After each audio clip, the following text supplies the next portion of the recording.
Ata që kanë probleme shëndetësore të vazhdueshme, pra nuk ka mundësi me bë më mirë, kjo është kategoria e parë dhe s'ka mundësi që as këtë vit dhe vitet që do të vinë të bëjnë më mirë dhe agjerimi rrezikon shëndetin e tij, Zoti e ka liruar nga agjerimi, mirë po nëse ka mundësi pagese, pra ka gjendje financiare mirë, duhet me pagu fidje.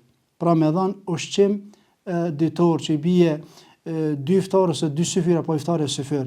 Pra do të më dhënë tash po i themi 29 ditë, i kemi 29 iftar dhe 29 syfyra. Pra quhet fidje për ata që nuk kanë mundësi dhe smësht e vazhdueshme ose janë të shtyrë në moshë.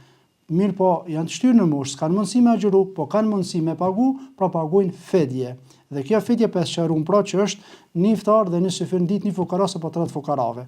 Dhe kjo është për ata që e kanë smujën e vazhdueshme. Ata që janë smujë të përkohshme ose paraqitet me vonë gjatë muajit mëndueshëm të Ramazanit, ose tek gjinia femërore, tek cikli mujor, lehonat e kështu me radhë, këto ditë që i prishin e kanë për detyrë, për obligim me i kompenzu mas muajit të mëndueshëm të Ramazanit.